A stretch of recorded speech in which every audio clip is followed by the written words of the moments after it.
Meus irmãos, a paz do Senhor, estamos aqui para mais uma aula aí do nosso curso teológico. Eu sou Esaú e estarei aplicando para vocês a disciplina de Eclesiastes. Nós estamos estudando livros poéticos e hoje iniciaremos aí a aula de número 4, Eclesiastes. Nós já estudamos aí a introdução, nós estudamos o livro de Jó, estudamos aí o livro dos Salmos, estudamos também o livro de Provérbios e hoje, na quarta aula, estudaremos aí Eclesiastes, né? Nós vamos saber um pouco aí da continuação aí dos Provérbios de Salomão e vamos estudar hoje aí Eclesiastes, tá? E na próxima aula aí, para concluir esse conteúdo, estaremos aplicando aí o livro de Cantares, né, de Salomão. Um livro que é de muita importância nas nossas vidas, na vida dos casais, né? Precisa ter aí a mente de Cristo aí para ter a interpretação desse livro, desse conteúdo, do que realmente isso fala, para quebrar também essa questão aí de uma visão estranha que as pessoas têm sobre o casamento. Casamento é muito mais do que a gente pensa se nós estudarmos a Bíblia corretamente, tá? Então nós vamos iniciar aí o livro de Eclesiastes e dando continuação aí aos livros poéticos. Nesse livro aí de Eclesiastes aí, nós vamos descobrir muitas coisas que precisamos aprender, né? Nós vamos entender realmente o que é vaidade, nós vamos entender aí se a alma é imortal, aí nós vamos compreender também aí, eu vou dar aqui alguns detalhes, eu vou entrar um pouquinho sobre a questão se Salomão foi salvo ou não. Então, esse aqui é um dos poucos assuntos aí que nós vamos abordar agora nessa aula, juntamente aí com você, e nós estaremos estudando juntos. O título em hebraico é Coelet, né?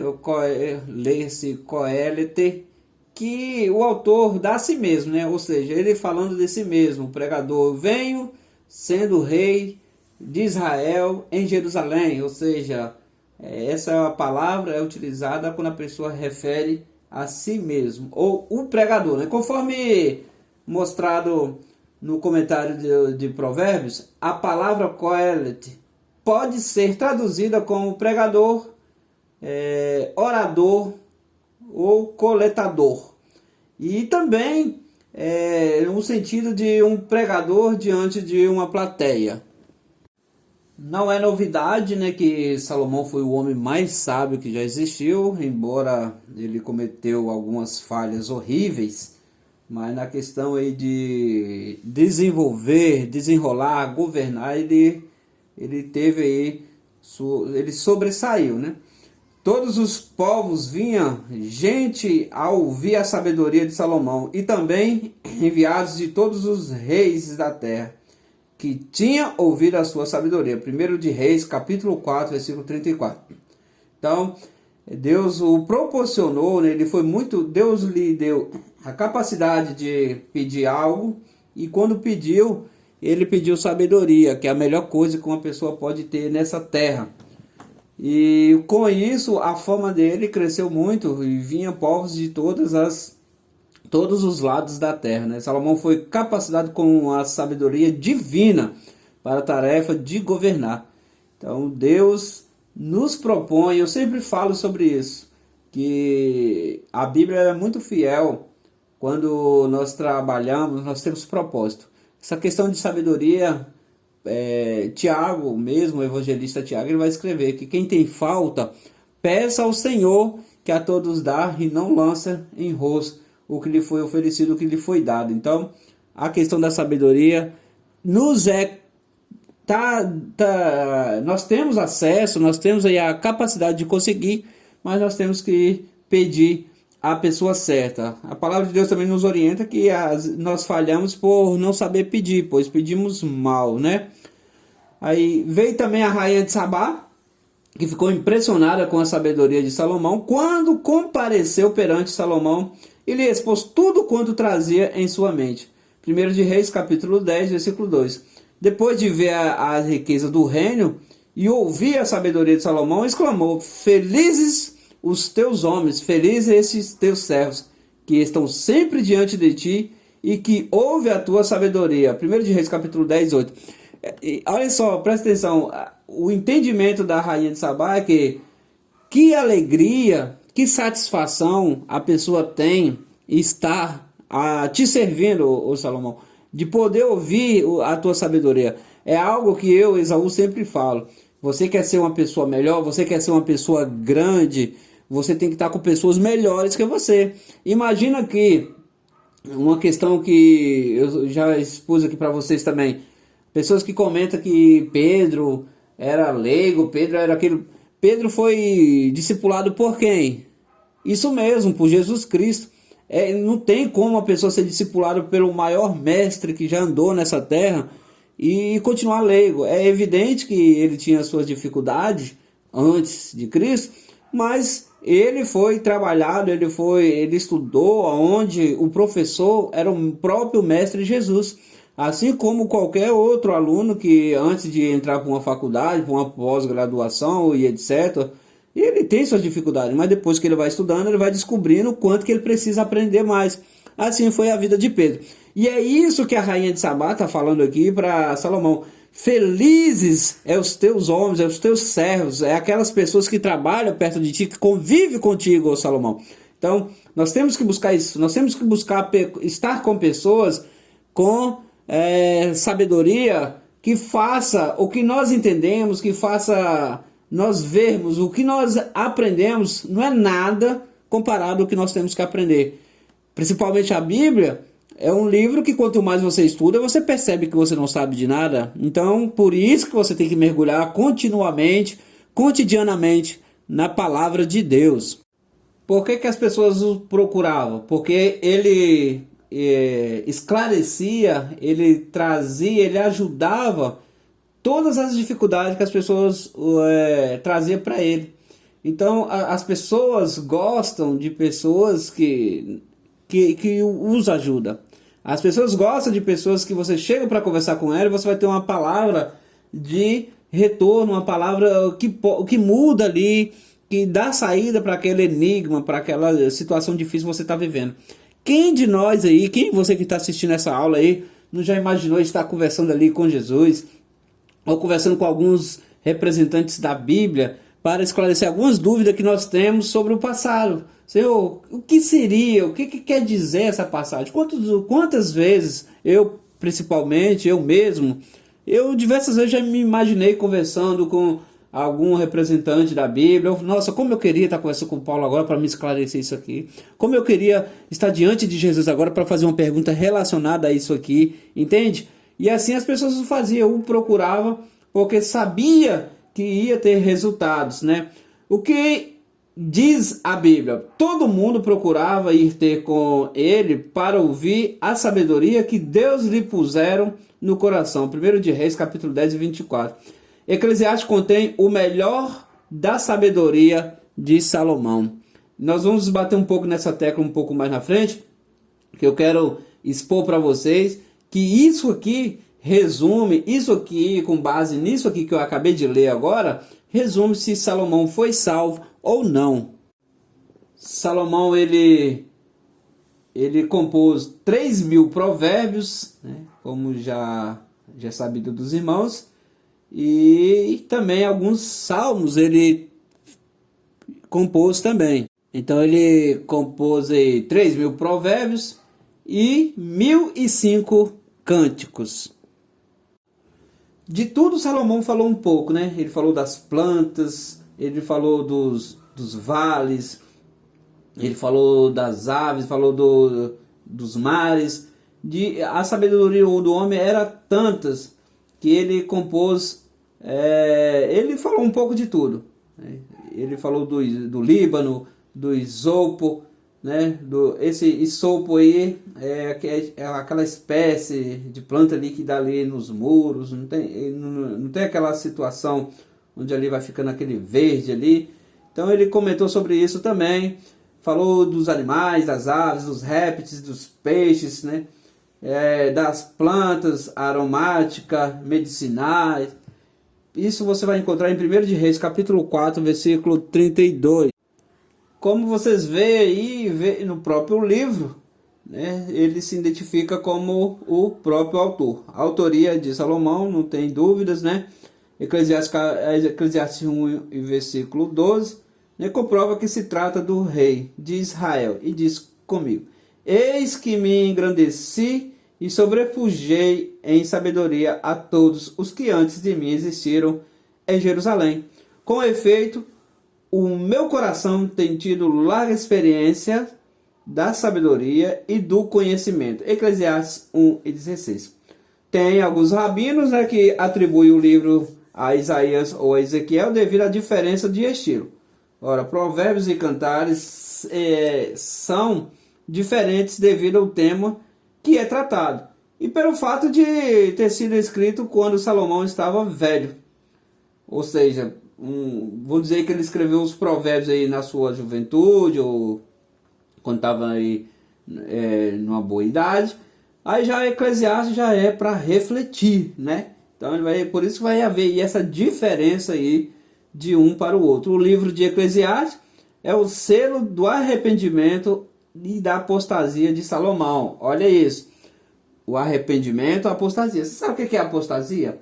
A apostasia é quando a pessoa afasta de Deus conscientemente, sabendo que está indo por caminhos errados, sabendo que está fazendo a coisa errada, mas vai sem preocupação nenhuma, achando que não tem problema, que não tem perigo, que nada vai te fazer mal e que tudo está beleza, tudo está ok. Ou seja, aquela palavra que tem nos dias de hoje que é bem maléfica, né? Não tem nada a ver.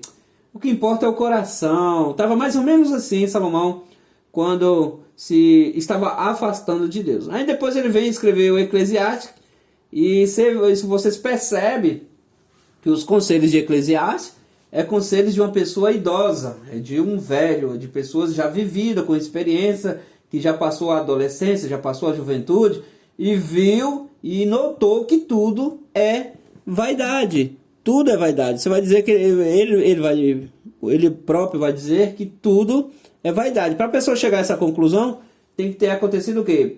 Ele tem que ter visto, ele tem que estar na velhice e perceber que tudo que fez não passa de vaidade. Lá no passado, né, Deus tinha feito aí uma promessa a Davi, que era o seguinte: se os seus filhos desprezarem a minha lei e não andarem nos meus juízos, né, ou seja, eles cairiam. Mas se eles andassem aí conforme a reta justiça, a reta palavra do Senhor, jamais retirarei dele a minha bondade, nem desmentirei a minha fidelidade. Salmo 89, 30 e 33. Então a promessa era que um descendente de Davi permaneceria ali, né, reinando ali conforme Deus havia escolhido, se andasse conforme a palavra do Senhor por causa de Davi. Mas a gente entende e compreende aí que Salomão, ele teve aí seus vacilos, né? Isso acontece muito e aconteceu muito na Bíblia, no decorrer ali dos reis. E nos dias de hoje também a pessoa, quando consegue uma certa autoridade, um certo poder, ela começa a se corromper. E foi por esses caminhos que andou Salomão. Os registros da apostasia de Salomão no final do seu reinado é a parte trágica da sua história. Ora, além da filha de Faraó, amou Salomão muitas mulheres estrangeiras, moabitas, amonitas, edonitas, sidônias, etéias. Isso no 1 de Reis, capítulo 11. Então esse aqui foi o caminho, né, para a apostasia de Salomão. Essas muitas mulheres, os relatos, né, você já sabe que Salomão ele teve 700 mulheres e 300 concubinas. Então isso fez com que Salomão afastasse, porque cada um tinha uma crença, cada uma seguia um Deus que era divergente, era fora do Deus verdadeiro de Israel. É por isso que o jugo desigual ele é uma catástrofe, ele é destruidor, porque a tendência sempre é o mal, induzir a pessoa que está no caminho reto a falhar. Pessoa que casa com um marido ou uma esposa não crente, a tendência é a pessoa que não serve ao Senhor levar a que serve para o caminho errado. Dificilmente o que serve traz a pessoa para perto de Cristo. Porque o inimigo ele trabalha muito nessas coisas. Por isso que não é permitido um crente casar com pessoa não crente. É a questão que Paulo falou sobre o jugo desigual. Por isso que nós temos que ficar atento a isso. Salomão, ele supõe que ele escreveu o livro de Provérbios, como eu já disse para vocês, na velhice. Né? Porque quando ele viveu aí o livro de Provérbios, foi quando ele estava aqui conhecendo e casando com essas muitas mulheres. Já o livro de Eclesiastes foi na velhice, que vocês vão ver que no capítulo 12, por exemplo, de Eclesiastes, ele vai alertar, né, sobre a questão de tudo que a pessoa fizer, tudo que o jovem pode viver da forma que quiser, ele vai relatar. Lá no Eclesiastes capítulo 12, ele, você pode viver, pode fazer o que você bem entender, lembrando que um dia terá que prestar conta. Acredita-se que pela graça de Deus, Salomão teria se arrependido e voltado para Deus. É nessa época do fim da sua vida que ele dita suas observações e escreve suas experiências. Depois de longos anos de vida, é que as pessoas conseguem refletir e escrever suas experiências. Como eu disse para vocês, é na velhice que você reflete sobre tudo que você fez. É com a maturidade, é com o tempo que você vai ver onde você falhou, onde você errou e o que você precisa fazer para consertar. Então foi isso que aconteceu com Salomão. Ele teve aí suas muitas mulheres, seus muitos pecados, e na velhice ele vai refletir, como ele escreve em Eclesiastes, né, no finalzinho ali de Eclesiastes, que o jovem você pode viver da maneira que você quiser. Você pode fazer o que você quiser, lembrando que tu darás conta de tudo que tem feito. Tu dará conta a sua forma de vida. Pode viver da forma que quiser, mas lembrando, é a mesma coisa a lei da semeadura que Paulo escreve aos Eclesiastes, capítulo 6, versículo 7. O escopo do livro, ou seja, o objetivo do livro é mostrar a transitoriedade da vida que os tradutores traduziram por vaidade, que quer dizer vaidade. As pessoas confundem vaidade com o uso de vestimentos, adornos e penteados sofisticados. Mas vaidade quer dizer coisas passageiras, vãs, ou seja, coisas sem relevância. A vaidade não é você se arrumar e tá bem. Não resume a essa simples coisa. Vaidade é você insistir e permanecer fazendo algo que são coisas passageiras, são coisas que não somam. A palavra de Deus nos orienta o quê? Para nós guardar o nosso coração, em que lugar nós devemos guardar? Porque onde está o nosso coração, onde está o nosso tesouro, ali está o nosso coração. Então se nós temos que ajuntar tesouro, que seja no céu, porque o nosso coração vai estar no céu, porque tudo na terra é vaidade. Se eu juntar riquezas e focar apenas em riquezas terrenas, o meu coração vai estar na terra e não vai estar no céu. E o que a Bíblia nos orienta é o que? Se ligar, conectar ao céu e não às coisas passageiras, às coisas vãs dessa terra. A verdadeira sabedoria busca o conhecimento e a sabedoria de Deus. Então, Salomão deixa bem claro que tudo é vaidade. Salomão mostra que perseguir os prazeres da vida é coisa vã, porque a verdadeira sabedoria busca o conhecimento e a sabedoria de Deus, né? Eclesiastes é como um sermão impresso. Está comprovado que as coisas do mundo são passageiras. As modas e os costumes surgem e vão. Ou seja, hoje está na moda, amanhã não está. No dizer do rei, vaidade de vaidade, ou seja, tudo é vaidade. Hoje tem algo aí que está na moda, a forma de vestir, isso aqui, essa forma aqui que está agora. Aí depois já não está mais. Então, Eclesiastes 1 e 2, você vai ver que tudo é vaidade, tudo é passageiro. Então, o que é vaidade? Para resumindo a fala sobre vaidade, é tudo que é passageiro. Então, nós devemos ficar atentos que não se apegar a vaidades. Agora, o que é de Deus, permanece. A alma, por exemplo, ela permanece. O resto é passageiro. Lembrando, irmãos, que existe a vida eterna e a morte eterna. Ou seja, de qualquer forma, a alma será permanente. Ou vida eterna, ou morte eterna. Existem muitas coisas nesse livro difíceis de serem entendidas. E algumas coisas que pessoas de mente corrompidas usam para sua própria destruição. Mas a centralidade do que diz o escritor é que somente as coisas divinas permanecem para sempre.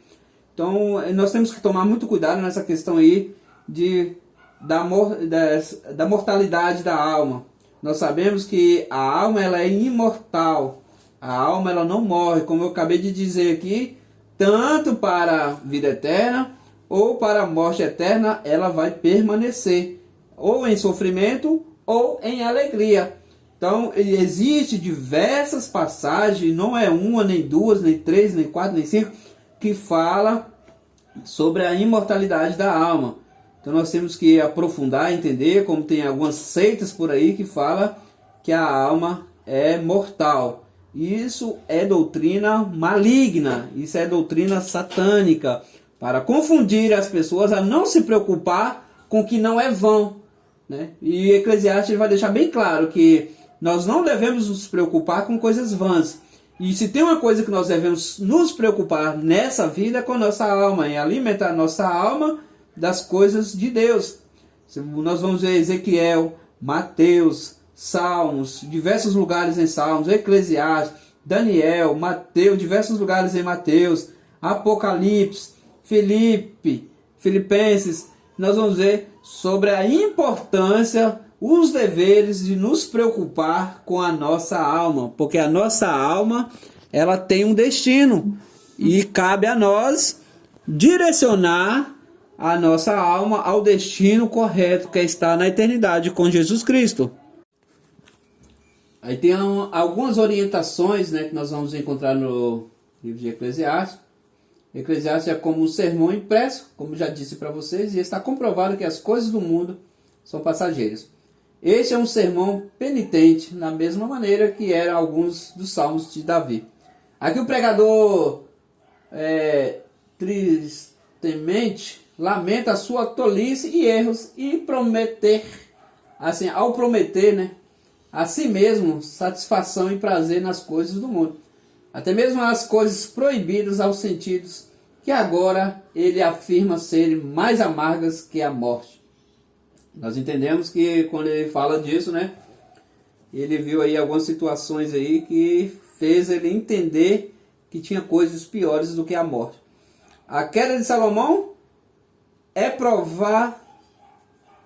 A queda de Salomão aí nós vemos na questão aí dos seus tropeços, de sua queda. Nós vemos aí que a natureza do ser humano é fraca e que o homem não se glorie em si mesmo, nem diga, não serei tolo em fazer tal coisa. Só porque eu acho que aparentemente a coisa parece bem a mim, eu não devo fazer, porque às vezes é dessa forma que acontece. A pessoa, não, isso aqui não tem nada a ver. Lembra que eu falei aí já no início da aula? Não, o que que tem isso aqui não tem problema. E é onde a pessoa fracassa. É uma das palavras mais utilizadas pelo maligno hoje. Não tem nada a ver.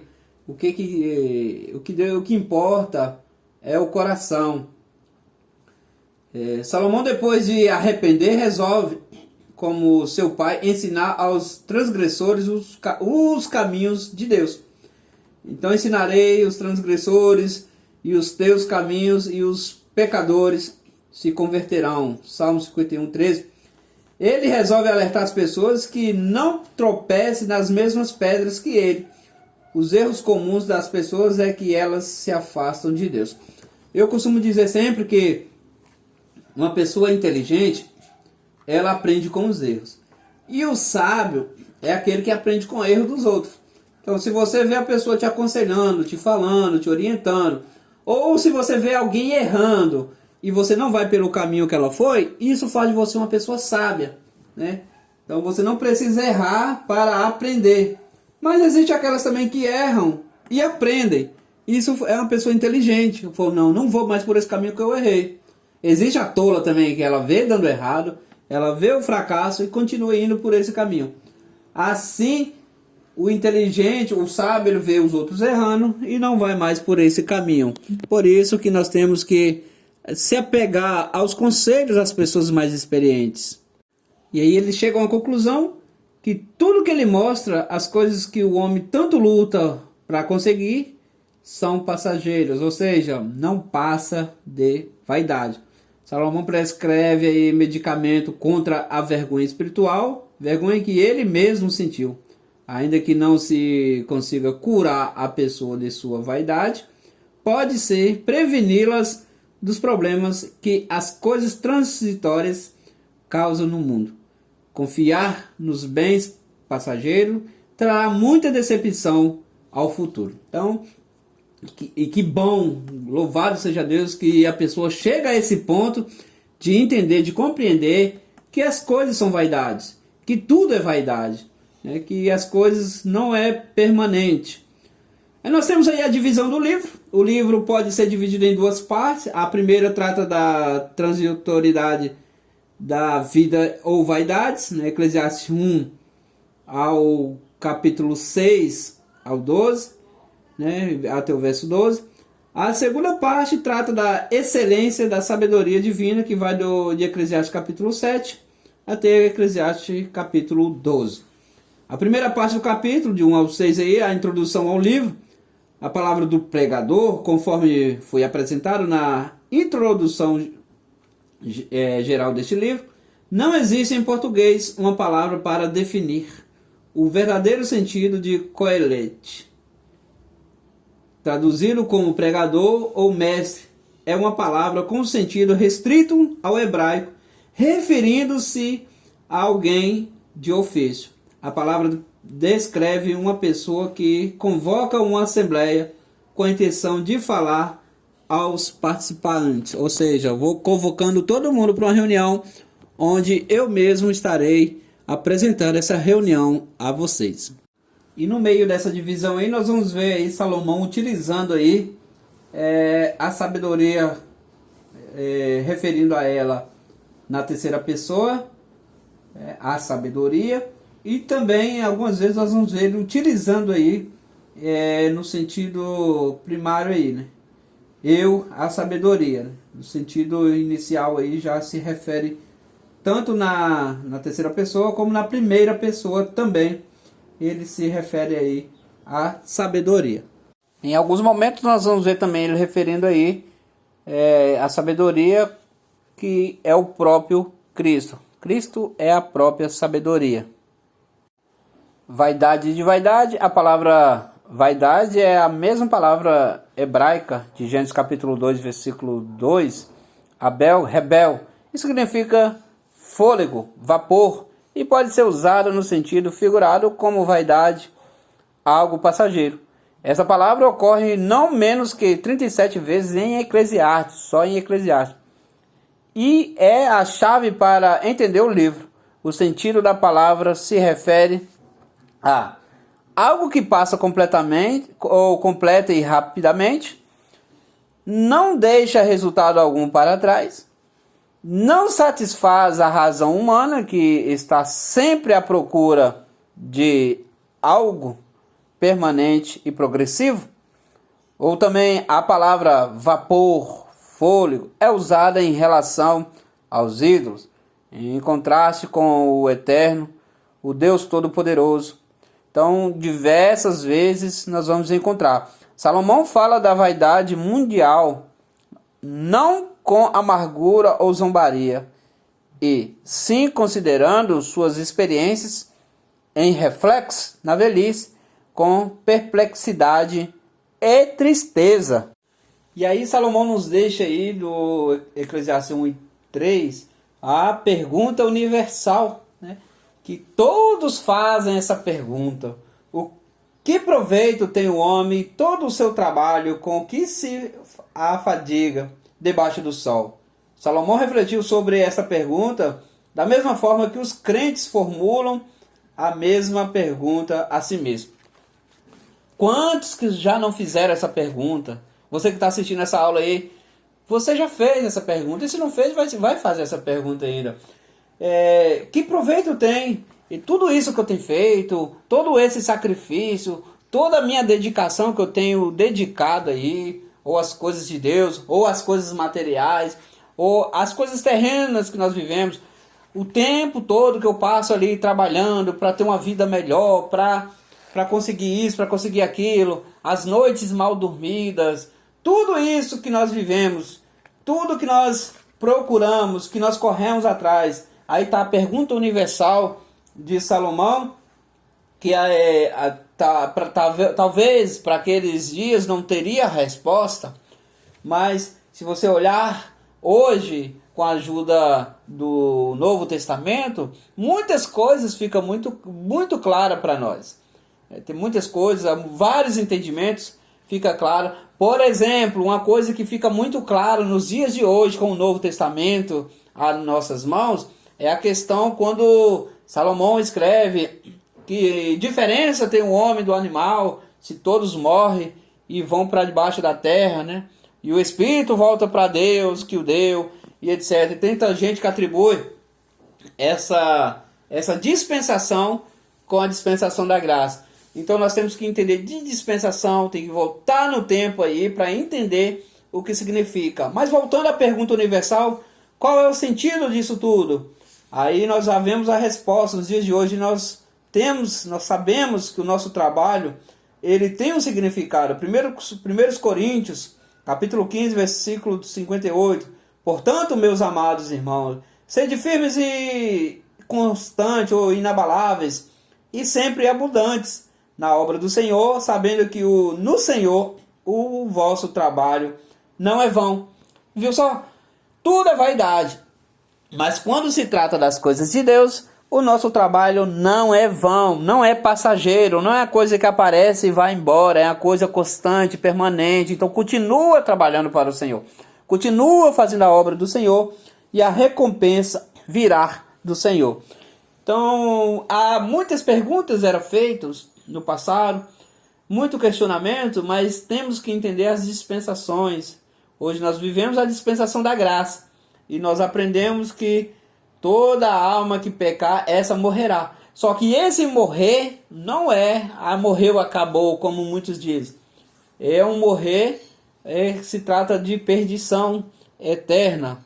E aquele que é salvo, aquele que busca as coisas do Senhor, como Paulo escreve aos Coríntios, capítulo 15, 58, sabendo ser de constantes e sempre abundantes, inabaláveis, sabendo que o nosso trabalho no Senhor não é vão.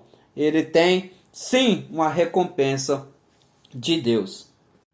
E aí, ele mostra também no capítulo 1, versículo 4 ao 11, o círculo vicioso da vida.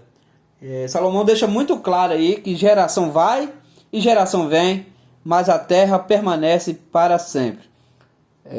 Outra coisa aqui que precisa ser entendido é que nós, seres humanos, vem, vai e a terra continua aí. Mas nós sabemos que chegará um momento que a terra será totalmente transformada. Mas qual é o sentido de Salomão dizer essas coisas? Que a vida é como um sopro, é como um vapor, que aparece e logo vai embora. Assim como o Tiago escreve. Salomão, observador que era, e pode-se dizer que foi um cientista em sua época, percebeu que a terra não mudou. 4 e 8. Depois, Salomão conclui que nada muda debaixo do sol. E introduz sua frase clássica: o que foi é o que há de ser, e o que se fez, isso se tornará a fazer. Nada há, pois, novo debaixo do sol. Eclesiastes 1 e 9. Essa declaração, quando analisada à luz do desenvolvimento mundial, mostra como era a vida daquele tempo e novidade alguma havia na face da terra. Então, essa declaração era verdadeira até ao redor de 1750 depois de Cristo, quando começou a evolução, a Revolução Industrial, ocasião em que surgiram os grandes inventos. Surgiram aí os grandes inventos como o motor de combustão e etc. Mas mesmo com a evolução, que existe a evolução e a tendência é sempre evoluir, mas realmente, se tratando da Bíblia, não existe nada novo. Para nós que servimos a Cristo, para nós que esperamos em Cristo, não existe nada novo para nós. O que existe novo, que nós aguardamos, será o novo céus e nova terra, que nos aguarde. Mas das coisas vividas na terra, não existe novo. Porque até as profecias bíblicas que nós aguardamos, que tem muitas profecias para se cumprir, por exemplo, o livro das Revelações, o Apocalipse, o livro de Daniel, vai dizer sobre algumas profecias que está para acontecer. Só que assim nós vemos que nada é novo. Se nós formos falar de arrebatamento no Velho Testamento, nós vemos arrebatamento no Velho Testamento.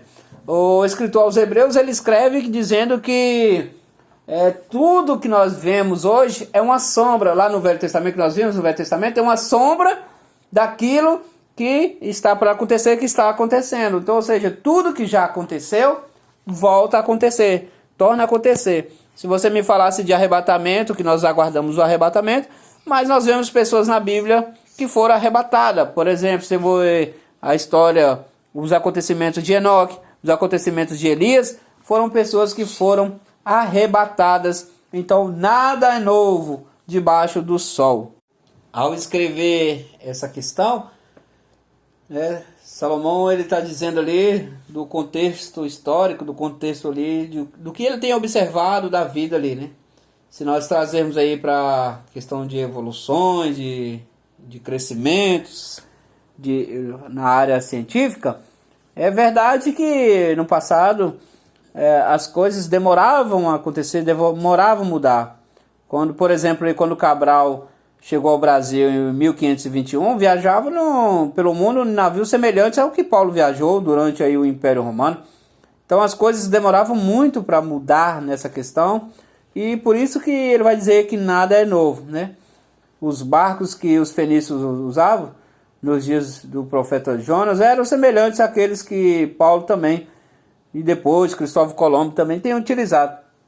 O conhecimento científico demorou 4.000 anos para duplicar pela primeira vez.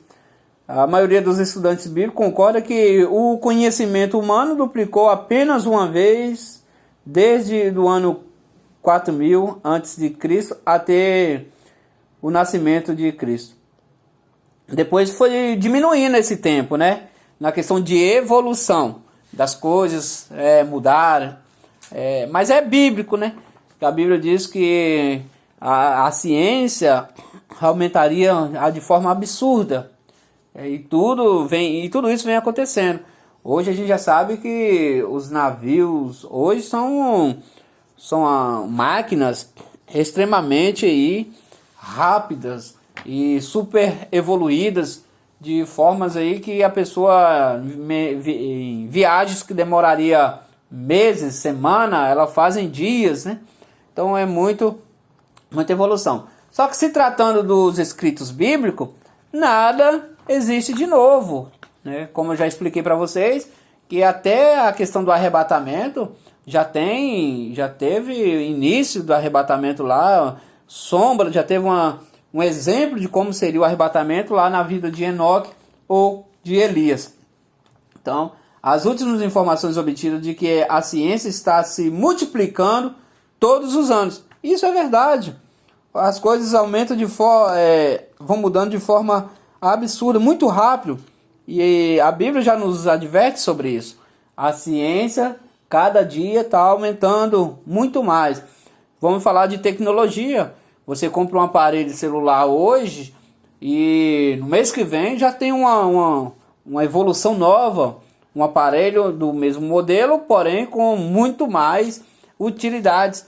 Então acontece muito. Existem essas coisas novas na questão da ciência, mas no sentido aí dos acontecimentos bíblicos, não existe nada novo que Deus não tenha apresentado, né, para o povo no passado, de forma ali não muito clara, né, que as pessoas, mas que venha a ser revelada com a ajuda aí de toda a Bíblia. Antes eles utilizavam o Velho Testamento, mas hoje, com a ajuda aí do Novo Testamento, um complementa o outro. Nós entendemos um por causa do outro. Nós conhecemos Jesus Cristo por causa do Velho Testamento. E muitas revelações, muitas aplicações do Novo Testamento são interpretadas por causa do Velho Testamento. Então uma coisa complementa a outra. E sendo assim, falando de pós-modernidade, hoje sim, existem coisas novas, falando de ciência, tecnologia, medicina e etc. Existem aí coisas novas, o mundo está evoluindo, né? Mas já se tratando aí da parte bíblica, aí nós sabemos que tudo é uma espécie aí de repetição do que já aconteceu.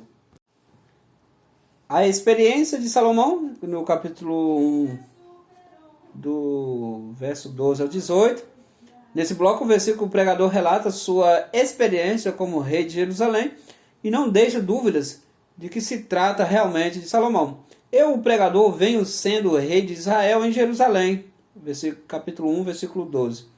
O relato de Salomão sobre as suas observações é típico de quem chega ao fim da vida, passa a refletir sobre tudo o que fez, e o que ganhou e acumulou em conhecimento e riquezas.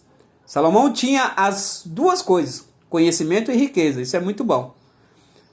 E conclui que tudo passa e é como correr atrás do vento. Somente os velhos conseguem refletir sobre o passado. Os jovens têm pouca experiência de vida, mas os velhos conseguem avaliar o tempo melhor que ninguém. Como eu disse para vocês, aqui, com base no capítulo 1, versículo 12 ao 18, nós vemos que aqui é uma situação onde um velho vai refletir sobre a vida que teve. A pessoa chega, se eu voltasse no tempo, muitas das coisas que fiz eu não faria, ou faria de forma diferente. Com base nisso, nós entendemos que Salomão, ele se salvou porque ele se arrependeu. A palavra de Deus nos deixa muito claro que ainda que há fôlego de vida, ainda que há raciocínio, há esperança. Quanto a pessoa não morre, há esperança. E o que nós vemos na vida de Salomão é um homem arrependido. O Eclesiastes não pode ser escrito por um jovem, porque um jovem não consegue refletir sobre os acontecimentos. E aqui Salomão está falando de coisas que ele viveu. São situações que ele passou na sua juventude. Ninguém contou para ele. Algumas coisas ele observou, sim. Mas a maioria ele viveu, refletiu e viu que tudo é vaidade. Viu que o homem precisa prestar conta ao Senhor no final da vida. E ele diz mais, que adianta estudar, né, ou se tornar um teólogo de conhecimento, né, com outras palavras, mas nós entendemos isso. Afastar as pessoas de Deus. Ou seja, as atitudes, o que você está fazendo, o que você está promovendo aí para o futuro, do que as pessoas vão dizer de você.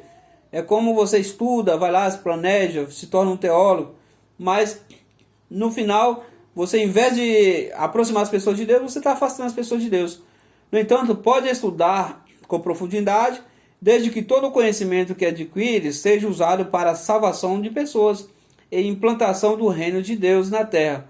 Atentei para todas as obras que fazem, ou seja, fica de olho, fica atento, debaixo do sol, e eis que tudo era vaidade. Correr atrás do vento é aquilo que uma pessoa normal não faz, né? Uma pessoa de sã consciência não vai correr atrás do vento. Então Salomão resume que ainda que você se torne um pregador, se você torne uma grande pessoa, Mas se você não faz algo para salvar vidas, para salvar pessoas, para conduzir pessoas ao céu, tudo é vaidade, é como correr atrás do vento. Mesmo que você seja um pastor, mesmo que você seja um pregador, um conferencista, um teólogo, mas as suas atitudes não aproximam as pessoas de Deus, é como correr atrás do vento. É isso que Salomão nos diz aí, no capítulo 1, do versículo 14 ao 16. Salomão reflete sobre as riquezas que adquiriu, capítulo 2, de 1 ao 26. Ao relatar suas experiências, Salomão fala da transitoriedade das possessões e vaidade, da sabedoria e do enfado do trabalho. Essas três coisas o estudante verá agora. Bens e posse, capítulo 2. Então resolvi me divertir e gozar os prazeres da vida, mas descobri que isso também é ilusão. Capítulo 2, versículo 1. Então, a Bíblia nos orienta a se alegrar, a festejar bastante.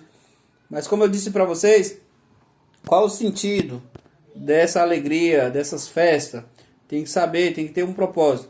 Certamente Salomão vivia fazendo festas em que convidava amigos e reis para beber e embriagar, contar casos, anedotas e rir à vontade.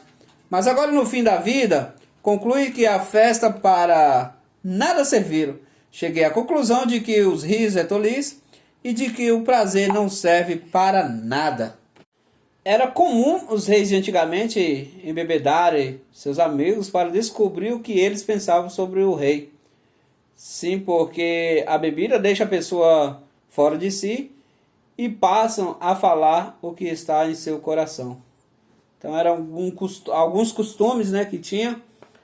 Ouvi uma frase uma vez que a pessoa bêbada fala as coisas que querem dizer, mas não tem coragem de dizer quando estão sóbrios. Por isso utilizam a bebida como meio de escudo para essas coisas. E no final de tudo, o que queria conseguiu, mas depois nesse final de vida concluiu que era como se estivesse correndo atrás do vento. Tudo o que fez não passava de vaidade. Sabedoria, loucura e estultícia. Aí Salomão faz a comparação aí, né, da pessoa sábia e a tola. E descobriu que o fim é o quê? Morre o sábio e também o tolo. 2,16.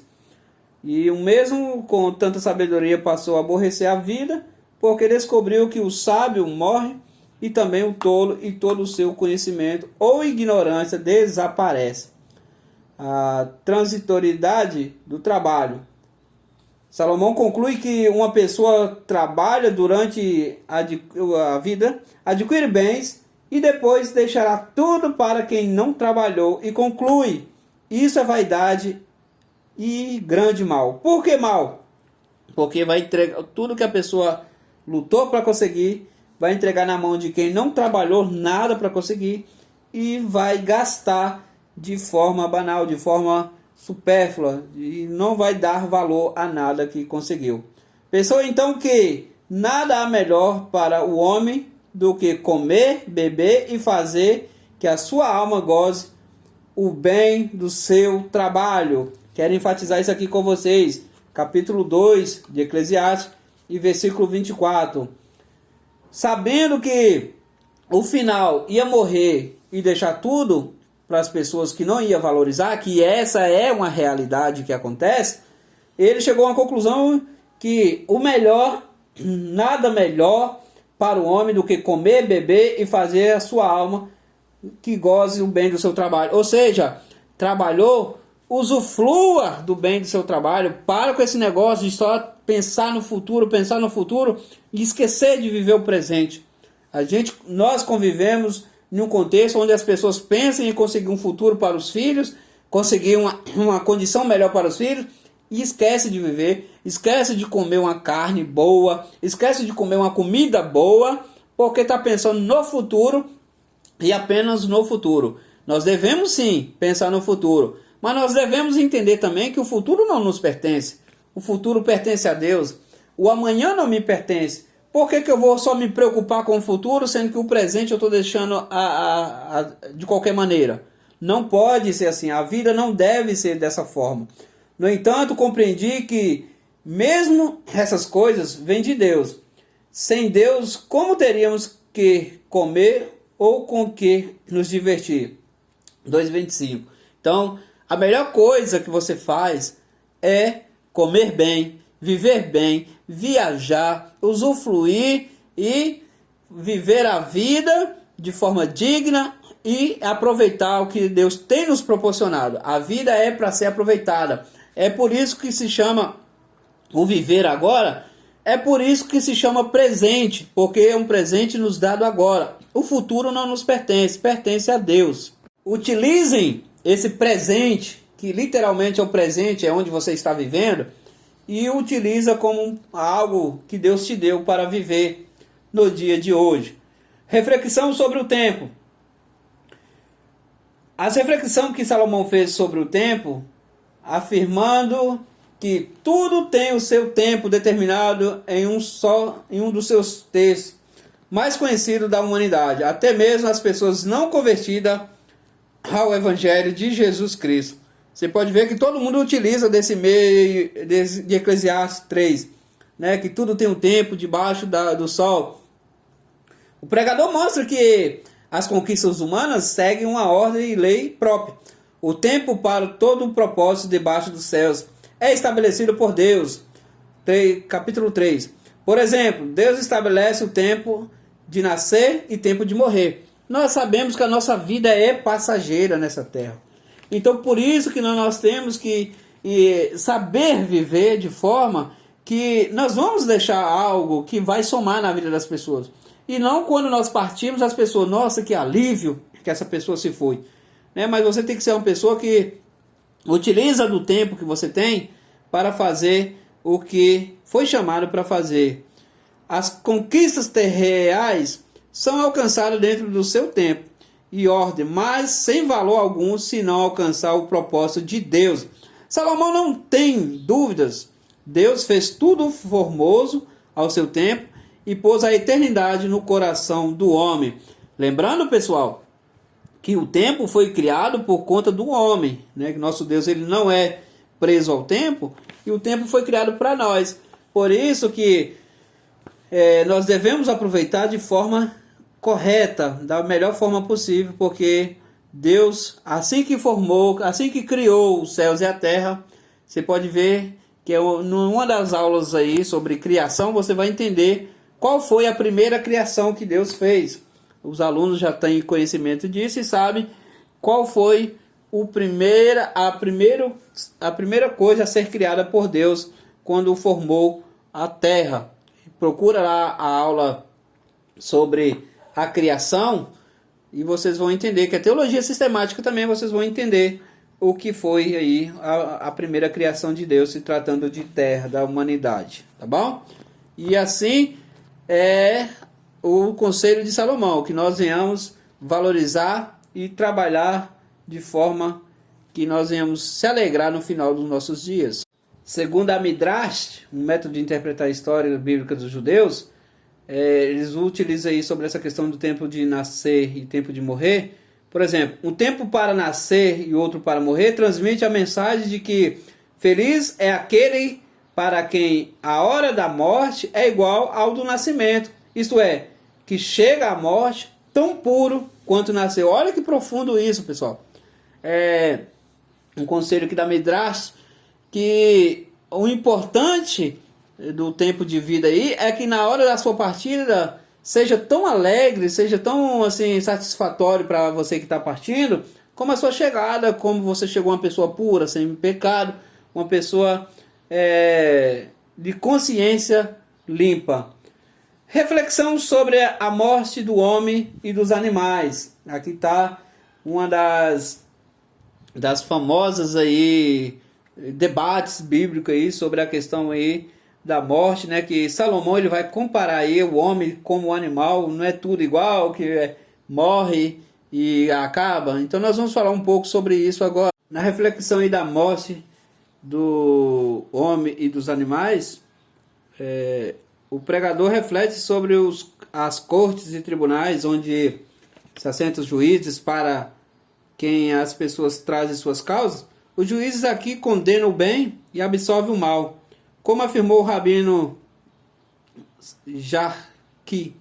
Tribunais em que juízes mentirosos condenam pessoas inocentes, isto é, o que Salomão viu debaixo do sol. Aquilo que ele viu em seu tempo continua a acontecer nos dias de hoje, em tribunais pelo mundo afora. Isso é uma realidade que nós vivemos, onde o certo é errado e o errado é certo na visão de alguns. Mas nós sabemos que o errado sempre será o errado e o certo sempre será o certo. A eternidade porque coloca homens e animais no mesmo espaço depois que morre, afirmando que todos vão para o mesmo lugar. Então isso aqui, pessoal, tem que ser entendido porque isso fala de dispensação. A dispensação aqui, ele está dizendo, a conclusão de Salomão aqui, ele está dizendo que no final das contas, todos vão para o mesmo lugar. E realmente, essa fala tem sentido porque todos não morrem e vão para debaixo da terra. É disso que Salomão está falando. Ele então não está falando aqui de vida pós a morte. Ele está falando apenas do destino de todo ser que existe na terra. Que ninguém nasceu para viver para sempre. Vai morrer e vai retornar. Por exemplo, o homem morreu e vai retornar ao pó, que do pó ele é formado. E esse é o motivo dele dizer que homens e animais teriam o mesmo destino. E não no sentido de salvação. É evidente que se falando de salvação ou perdição, o animal morreu, acabou literalmente. Agora o homem não. Morreu, vence o juízo. A palavra de Deus deixa bem claro. Capítulo 9 de Hebreus e 27, nós vemos que ao homem está ordenado morrer uma vez, passou disso, vem o juízo. Morreu, agora inicia-se o juízo. Sobre as tribulações da vida, do capítulo 4, aí nós vemos aí algumas orientações ainda, e Salomão ele descreve aí, reflete que sobre as pessoas que são oprimidas, sem que ninguém as ajude, e conclui que felizes mesmo são aquelas pessoas que ainda não nasceram. A concorrência entre pessoas provém da inveja do homem contra o seu próximo, assim consegue prosperar. Capítulo 4. Então, ou seja, a forma do homem adquirir riqueza acontece por conta da inveja, olha só. Porque a pessoa uma quer ser mais rica que a outra, uma quer prosperar mais que a outra. E aí, assim acontece. Salomão reflete sobre o homem rico que não é casado, não tem filhos, nem com quem deixar sua herança. A solução para a pessoa que vive sozinha é ter amigos e viver em sociedade. Duas pessoas conseguem enfrentar a vida melhor do que vivendo sozinho. Esse é um texto usado em casamento, mas deveria ser repensado pela igreja, porque uma pessoa membro da igreja que não se relaciona com ninguém é alvo certo do inimigo, né? A reflexão sobre pessoas velhas como os reis e pastores que não se deixam admoestar por acharem que são pessoas superiores. Melhor é o jovem pobre e sábio do que o rei velho e insensato que já não se deixa admoestar. Isso é muito comum, pessoal. As pessoas, só porque já ou pastoreou ou que governou, fez algo, acha que ninguém tem condições de admoestar, de ensinar. Ninguém é tão sábio que não possa aprender com uma pessoa leiga ou com uma criança. Todos nós vivemos numa faculdade constante, onde não há limites para o aprendizado. Eu sempre digo que o aprendizado ele não ocupa espaço. Quanto mais você adquire, mais espaço você consegue armazenar na memória. O Talmud explica que o contínuo labor do homem é fútil se seu único objetivo é triunfar naquilo que está sobre o sol. Entretanto, se procura crescer no desenvolvimento do espírito, então não são fúteis seus esforços e o seu labor, ou seja, o seu trabalho tem uma utilidade se você procura alimentar o espírito.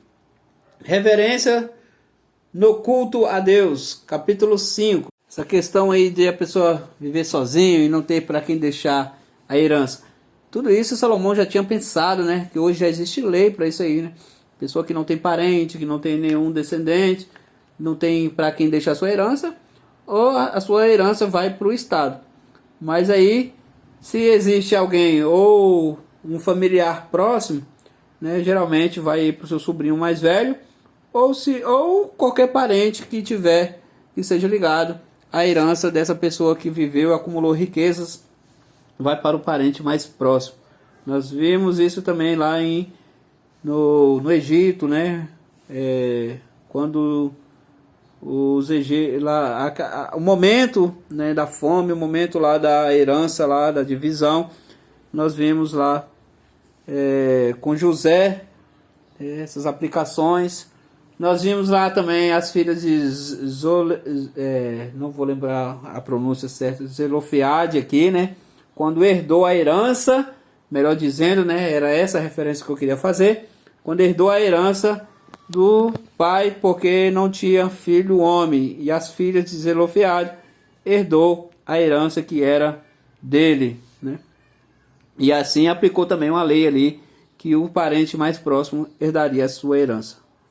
E quando Salomão reflete sobre o cordão de 3 dobras, que é melhor estar 2 juntos do que um, que utilizamos muito no casamento, nós vemos aí a questão da pessoa se isolar. E esse texto é muito bacana para se aplicar a desigrejados, né? As pessoas que não gostam de congregar, que falam mal de igreja, que falam que igreja somos nós, e eu vou contra isso. A igreja é nós quando nós reunimos. Eu sou templo e morada do Espírito Santo, mas eu sou igreja quando eu congrego, quando eu estou em comunhão, quando eu tenho ali pessoas em volta. Eu sozinho não sou igreja. Então, essas pessoas têm que entender que elas é alvo fácil do inimigo de nossas almas. Então, por isso que é bom estar junto. Salomão já advertia sobre isso também, que é melhor 2 do que 1, é melhor estar juntos, é melhor orar junto, congregar junto, buscar Deus juntos, porque ali é a igreja do Senhor. Então nós temos que ser atentos às mensagens que Deus nos deixou no decorrer da Bíblia. E não são poucas advertências para uma vida melhor com Cristo. Sobre guardar, né, nos guardar, a reverência no culto a Deus. Quando Salomão ele escreve: guarda o teu pé quando entrares na casa de Deus. Na Torá, esse versículo faz parte do capítulo 4:17. Traz um sentido diferente. Guardar o teu pé quando se dirigir à casa do Eterno, a versão hebraica é a mais condizente com o conceito de entrar no templo, pois só entravam no templo os sacerdotes que ministravam perante o Senhor.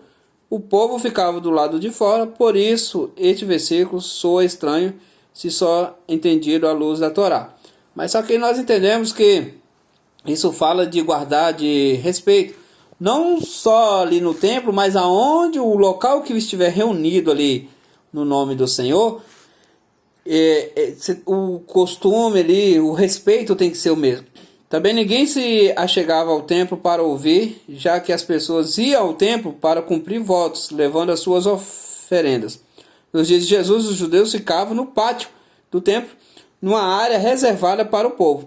No caso de Ana, em 1 Samuel, ela estava orando no templo, isto é, a parte externa do tabernáculo, e porque não era permitido as pessoas entrarem no pátio interior onde estava o altar do sacrifício.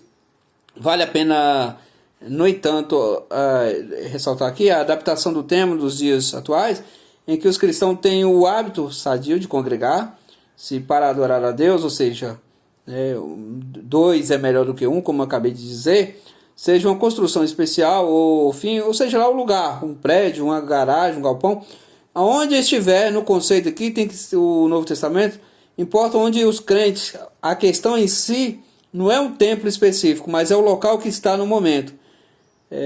Quando se reúne, a igreja é o templo de Deus, portanto o comportamento e reverência diante de Deus deve ser da mesma maneira, né? Se vocês for olhar no costume antigo, aí, os judeus tiravam os calçados para adorar a Deus. É uma questão cultural e que persiste até hoje. No Oriente, até mesmo para entrar na casa ou nos lugares sagrados, as pessoas deixam os sapatos do lado de fora da porta. E isso já é um costume oriental, vocês já viram aí em algum documentário. No conceito ocidental, moderno, as pessoas querem mostrar os seus belos sapatos no púlpito. No Oriente mesmo, as pessoas, o mesmo sapato que anda na rua, a pessoa não entra dentro de casa com eles. Ela chega, deixa em casa, na porta, e ao entrar ali, ela calça outros sapatos para não contaminar, né, com as coisas das ruas, trazer para dentro de casa. Aí Salomão resumiu, né, isso numa frase: não é bom proceder sem refletir, e peca quem é precipitado. Isso é comum, né, a pessoa que fala sem pensar, a tendência é falhar, é pecar. O esboço abaixo resume esses primeiros 8 versículos, ou seja, a reverência à palavra ao oferecer sacrifício, Eclesiastes 5. Cuidados ao fazer suas orações, não se precipite, capítulo 5, versículo 2. Os cuidados ao fazer seus votos, né? Capítulo 5 também. Alerta sobre a interpretação dos sonhos. Salomão alerta que o remédio contra a vaidade é o temor a Deus. A respeito das riquezas e a injustiça comum aos ricos. E aí sobre o voto, ele vai deixar bem claro.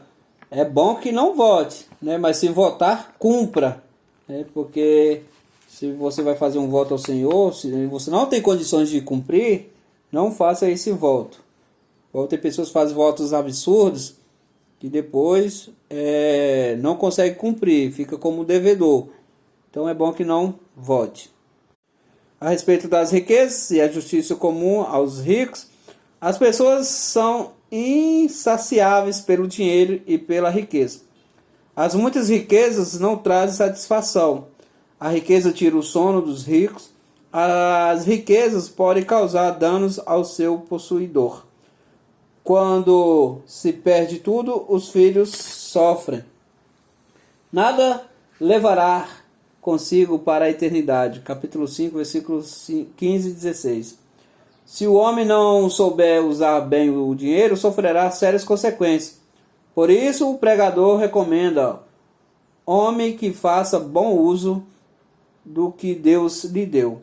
O homem deve aproveitar o dinheiro e usufruir dele corretamente, porque esta é a sua porção. Capítulo 5, versículo 18 e 20 de Eclesiastes. Lições do capítulo 6. O pregador continua a falar sobre a transitoriedade dos bens e riquezas terreais. Deus conferiu ao homem as riquezas, mas esse não usufrui o que Deus lhe deu. Por isso, um aborto é mais feliz que ele. O homem possui riqueza e não tem filho para herdar. Ou seja, uma pessoa que morre antes de nascer, está falando que é mais feliz do que aquela pessoa que junta riqueza e não usufrui, né? Que tudo é vaidade. A segunda parte do capítulo 7, né? Depois de analisar o capítulo anterior sobre a sabedoria, a vida dos tolos, a riqueza e a futilidade em não usá-las. Eis que diz o mestre, conselhos sábios do pregador, capítulo 7. Cuide de sua reputação, reflita sobre a morte, ouça o conselho do sábio, que é preferível aos cânticos e perfumes dos tolos. Evite a opressão dos homens e o suborno, que são perniciosos. Seja paciente quando alguém o provocar. Não se irrite, nem fique a lastimar a sua vida atual, comparando com o passado. Ou seja, se você está vivendo agora, isso mostra que você já é vencedor, que você já venceu. Para de lamentar o passado. Busque a sabedoria e o conhecimento e atente para as coisas boas que Deus expôs para o homem. As coisas passadas não têm mais utilidade, não têm mais volta.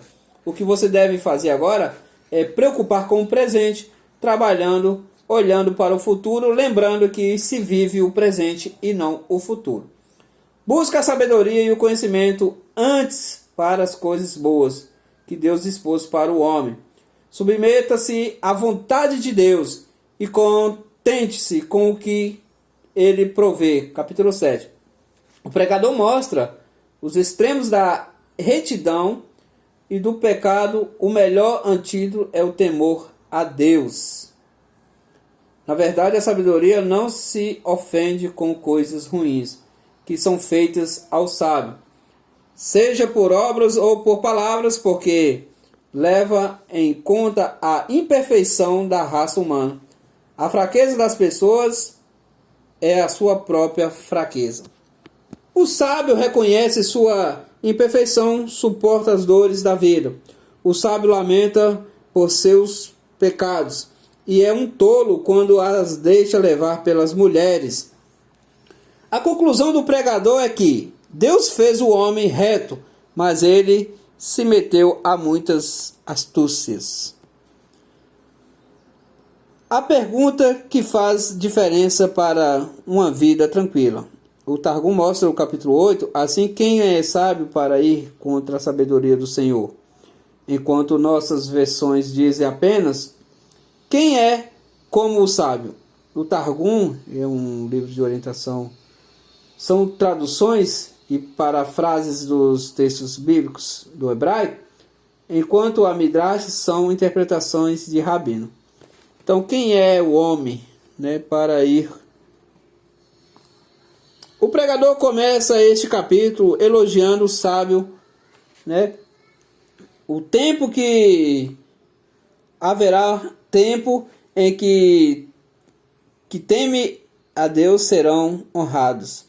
O pregador muda repetidamente do que estava tratando e volta a falar da alegria que é comer e beber e alegrar.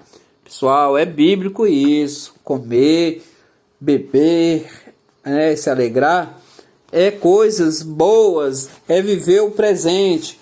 Um bom churrasco, um bom refrigerante. É bíblico você viver aí de uma forma alegre, com os amigos, se alegrando. Mas lembrando que o próprio Salomão ele alerta, que melhor é ir no velório do que ir numa festa. Que não pode confundir a alegria ali a ponto de escarnecer, de escandalizar, de fazer coisas que vai contra os preceitos bíblicos. O destino dos sábios e do justo.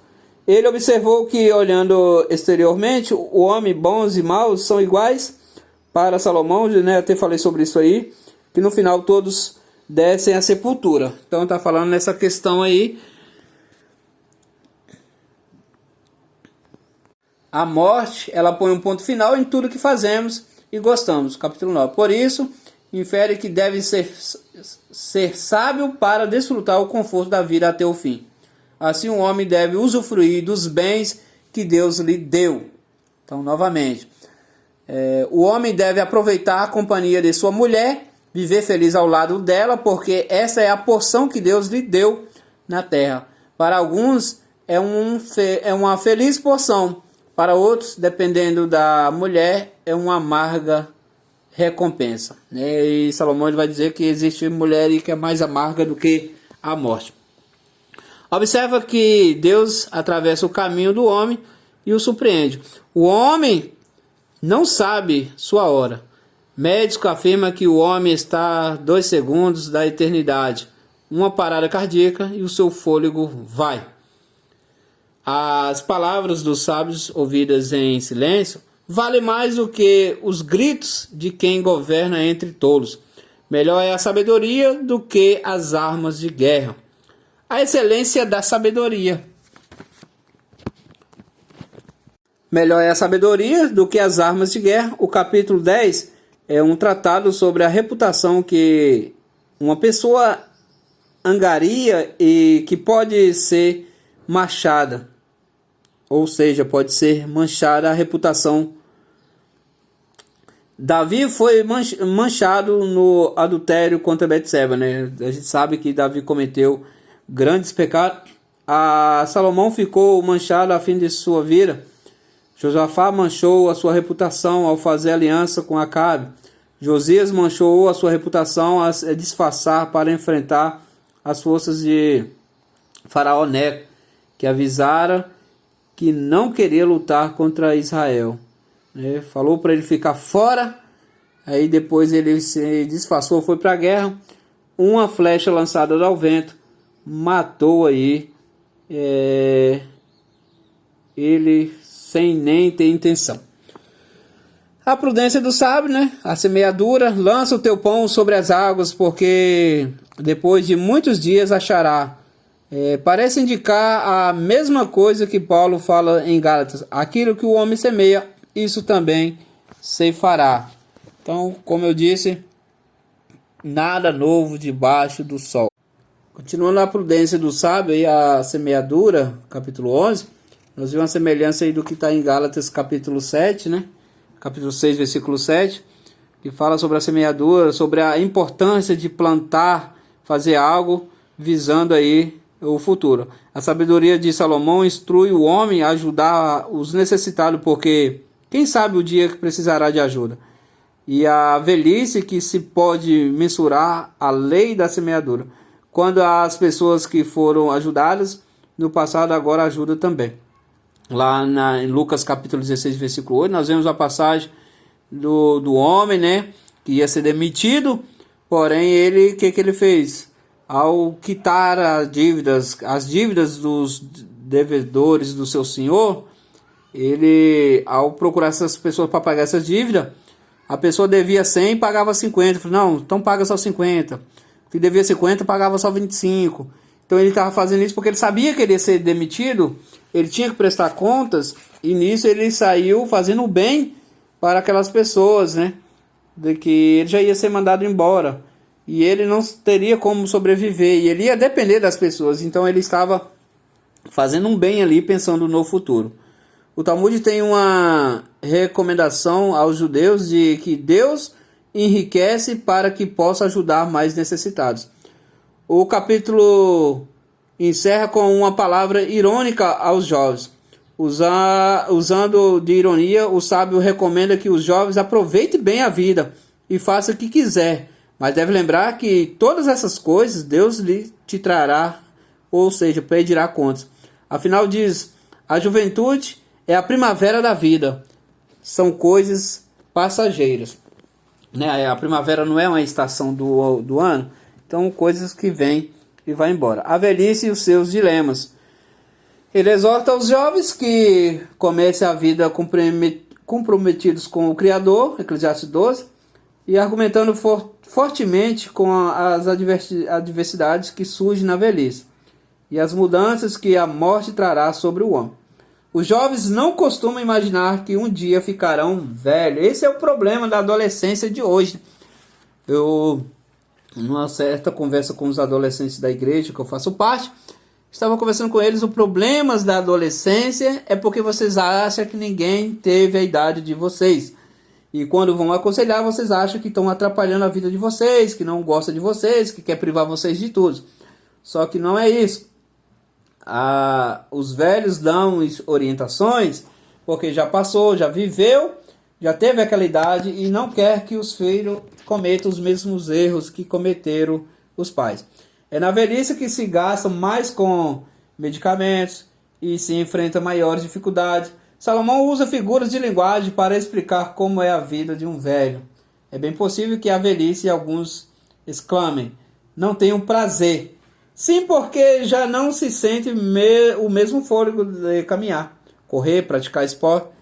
E os pregadores do evangelho perdem a mobilidade que tinha na juventude. Isso é muito comum. A velhice, literalmente, aí é o tempo para refletirmos. Os braços no dia em que estremece, os guardas da casa dos teus braços. A velhice traz tremores, perde-se a força, já não consegue mais defender como antes. As pernas se encurvam, os homens que eram fortes, das pernas. As ladeiras já é dificuldade agora para subir, descer ladeira, já não pode correr, pular. Aí caiu os dentes, né? É coisa da velhice. É possível manter moedores. Aí o que mais? A perda da visão é uma coisa comum também na velhice. O enfraquecimento da voz, a perda da audição, a consequência física da velhice, diversas consequências, né? As pessoas diminuem de tamanho, as coisas parecem mais altas do que antes, já, né? A pessoa começa a se encurvar. A linguagem esotérica de Salomão. Todos os estudantes da Bíblia sabem que Salomão se envolveu com práticas satanistas no fim de sua vida. 1 de Reis, capítulo 11, versículo 4 e 8. Salomão edificou santuários para deuses e suas esposas, conhecidas como príncipes de Satanás, Astarote, Milcom, Quemos e Moloque, demônios ferozes para quem se sacrificava, né, crianças e jovens nos altares ali através do fogo. Eu vou ter um vídeo sobre isso aí no canal, procura para vocês verem qual é o significado desses deuses.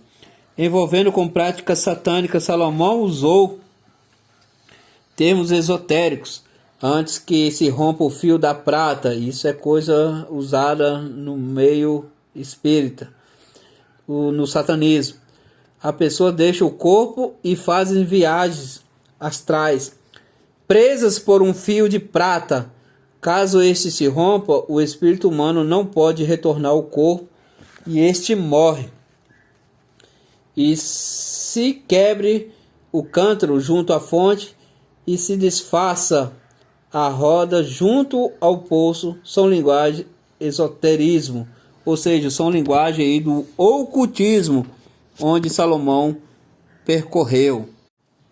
Salomão andou por muitos caminhos divergentes, caminhos que iam contra Deus, né?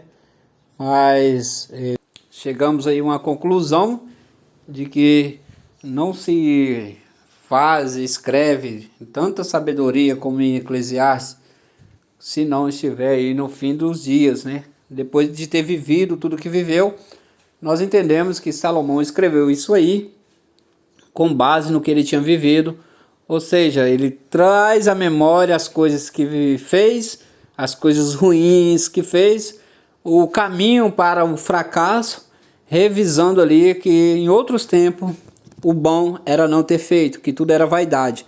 Ele chegou à conclusão de que tudo é vaidade e que aqueles caminhos não seriam bons caminhos. Então, entende-se que por mais que ele tenha errado, por mais que ele tenha fracassado, ele reconheceu que estava errado e que tudo é vaidade quando não é para Deus. Tudo que fazemos é vão se não for para Deus. Ele tem aquela visão de que Paulo escreve em 1 Coríntios capítulo 15, 58, que tudo que nós fizermos, nós temos que saber que se for para Deus é resultado.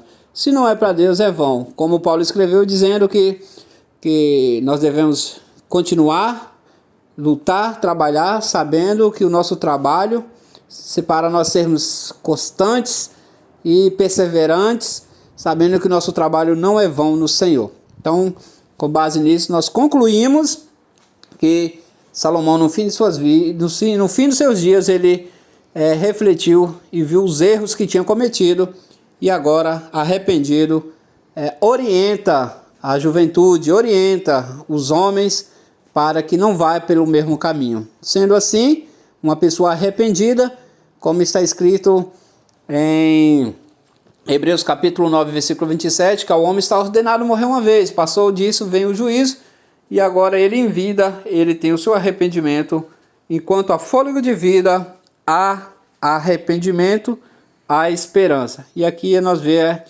no livro de Eclesiastes, a conclusão de um homem que tem esperança de estar com Cristo, que sabe que estar com Cristo, sim, realmente é viver, e não apenas trabalhar por riquezas e bens materiais. Quando vivemos para Deus, nós vivemos uma vida de verdade. Foi o fim da vida de Salomão, foi chegar a essa conclusão, que vida só há em Cristo. Deus abençoe a todos e até a próxima aula, que será Cantares de Salomão e a conclusão do módulo Livros Poéticos. Deus abençoe a todos.